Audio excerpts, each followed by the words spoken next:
में फांसी उम्र कैद की सजा है, और दूसरा जो घरों को जलाया इन पीड़ितों के भी और बाकी भी जो घरों को जलाया, घरों को लूटा 436, उसमें भी ये उम्र कैद की लाइफ इम्प्रिजनमेंट की सजा है।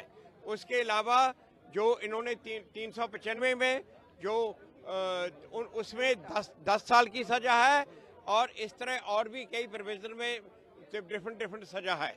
और मगर ये जो 2 लाइफ इम्प्रिजनमेंट की सजा है, ये भी बहुत बड़ी बात है। और जज साहब ने अपनी जजमेंट में लिखा है कि जो हमने फांसी की मांग की थी और जो सरकार ने भी फांसी की मांग की थी, उसको नहीं दिया गया क्योंकि मिटिगेटिंग सर्कमस्टांसेस हैं। उसकी 80 साल की उम्र है और उसको बहुत बीमारियां लगी हुई हैं, और वो जेल से जो रिपोर्ट आई है कि वो अपने आप को हैंडल भी नहीं कर सकता, उसको बाथरूम जाने के लिए भी हेल्प की जरूरत है। और ये कानून है कि अगर 80 साल की उम्र हो और इतनी बीमारी लगी हो तो फांसी की सजा नहीं होती, मगर जज साहब ने जो मैक्सिमम सजा हो सकती थी वो दी है, और दोनों सेक्शन में 302 में उम्र कैद दे सकते थे, वो दी है, और 436 में उम्र कैद हो सकती थी, दिया। तो 2 उम्र कैद की सजा है, इसको सुनाइए। फाइन भी लगाया है सर कोई? हाँ, फाइन भी लगाया है।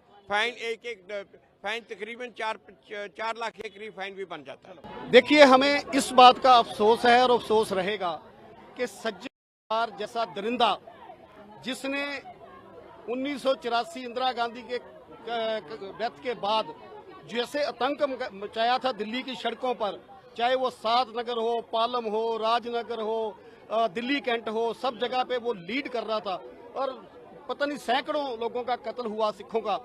और एक ऐसी एग्जाम्पल सेट होनी चाहिए थी कि चाहे कोई कितना भी ताकतवर हो, अगर निर्दोषों का कत्ल करेगा, गलत काम करेगा, तो वो बख्शा नहीं जाएगा। तो ये हमें अफसोस रहा कि उसको फांसी की सजा नहीं होनी चाहिए थी, लेकिन उसको आज उम्र कैद दोबारा इस केस में भी हुई है। अलग अलग सेक्शन के तहत अलग अलग और जो सजाएं उसको हुई है वो भी उसमें ऐड होगी। पर मैं समझता हूं कि अगर फांसी की सजा होती तो ये कहीं ना कहीं सुकून वाली बात होती। देखो, 41 साल हो गए, 41 साल धक्के खाते हुए सारी जो लोग थे 84 के विक्टिम थे वो भी परेशान हो गए। 15 सालों से, पिछले 15 सालों से लगातार हम इन केसों की पैरवाई कर रहे हैं। तो मुझे लगता है कि अगर फांसी की सजा होती तो हमें संतुष्टि होती, लेकिन 41 साल बाद अगर उसको उम्र कैद भी मिली है तो कहीं ना कहीं हमें लगा कि कानून ने जो है सही फैसला किया है। फांसी की सजा होती तो हमें और ज्यादा सुकून मिलता।